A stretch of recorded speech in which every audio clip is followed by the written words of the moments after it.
अस्सलामुअलैकुम प्यारे बच्चों, उम्मीद करता हूँ कि अल्लाह के फजल व करम से आप सब सही सलामत होंगे। तो जैसा कि आपको पता है कि हम इस वक्त वीडियो क्लिप्स बना रहे हैं, तो इसी सिलसिले में मैंने ये वीडियो क्लिप्स बनाई है। जैसा कि आपको पता है कि हमने पिछले वीडियो क्लिप्स में इस सबक का आधा हिस्सा पढ़ा है, पड़ोसी का हक। तो इसका आधा हिस्सा हमने पढ़ा था, जिसमें हमने देखा कि शेख अब्दुल कादिर जिलानी जो थे, उनका एक पड़ोसी था, वो यहूदी था। तो हर वक्त वो आप रहमतुल्लाह अलैह की इबादत में खलल करते थे। तो अब इसका अगला हिस्सा हम पढ़ने जा रहे हैं। मैं पढ़ूंगा, आप भी जब किताब खोलोगे पढ़ोगे तो देखोगे कि अगर कहीं पर आपको पढ़ने में कोई दिक्कत हो रही है तो ये वीडियो देखकर आप उस अल्फाज की सही तरह से पहचान कर सकोगे और इसे अच्छी तरह से पढ़ सकोगे। चलिए मैं शुरू करने जा रहा हूँ। एक बार वो यहूदी किसी वजह से गिरफ्तार हो गया। पुलिस ने इसे जेल में बंद कर दिया। शेख को इसकी इत्तला न थी। कई दिन तक बाजा और शोर की आवाज़ न आई।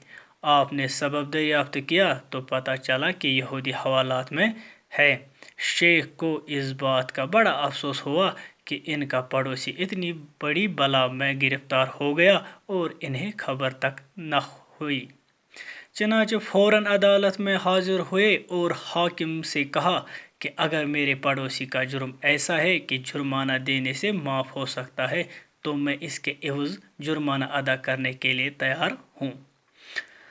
आप छोड़ दें, और अगर अभी पूरी तरह मुकदमा की छानबीन न की गई हो तो इस पर नए सिरे से गौर कर लिया जाए। शायद मेरा पड़ोसी बरी हो जाए। हाकिम ने कागजात मंगवाकर जांच की। इत्तेफाक से यहूदी बेगुनाह निकला। मुकदमा खारिज हो गया और वो जेल से छूट गया। यहूदी आपके इस नेक सलूक से बहुत मुतासिर हुआ। खदमत में हाजिर होकर अपनी पिछली हरकतों की माफ़ी मांगी और बोला, मैंने आपको बहुत सताया, हमेशा आपकी इबादत में खलल अंदाज हुआ। आपको तो मेरी गिरफ्तारी से खुश होना चाहिए था, लेकिन इस मुसीबत में आपने बदला लेने के बजाय मेरी मदद फरमाई और मुझे कैद से नजात दिलवाई। आपके बर्ताव का मुझ पर बड़ा असर पड़ा है। खुदा के लिए आप मुझे माफ़ फरमा दें। मैं अब कभी ऐसी बेअदबी नहीं करूँगा। आपने फरमाया, मैंने तुम पर कौन सा बड़ा एहसान किया है? मुझे तो अफसोस है कि मैं इससे ज़्यादा तुम्हारी मदद न कर सका।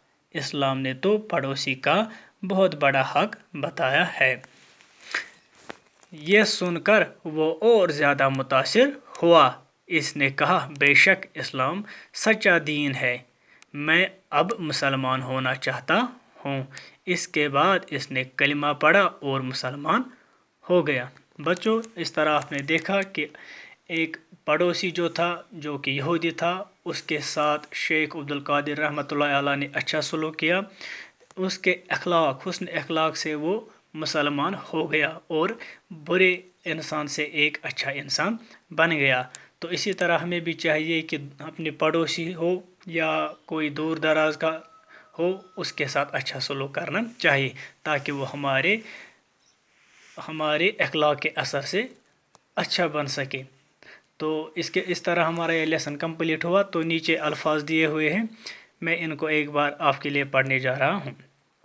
वली बुज़र्ग, दरियाफ्त मालूम करना, एवज़ बदले में, खारिज करना निकालना, खलल दखल अंदाजी, इत्तला खबर, फ़ौरन जल्दी, छानबीन खोज, मुतासिर असर कबूल करने वाला, नजात छुटकारा। तो इसके बाद नीचे सवालात दिए गए हैं। जैसा कि आपको पता है, हमने आपको ऑलरेडी असाइनमेंट्स दिए हैं, उन पर इनके जवाब लिखे हुए हैं। तो आप वहां से ये याद करोगे और इस सबक को भी घर में अच्छी तरह से पढ़ोगे। तो अब हम अगले वीडियो में अगला लेसन पढ़ेंगे। तब तक के लिए खुदा हाफिज़। अस्सलाम वालेकुम।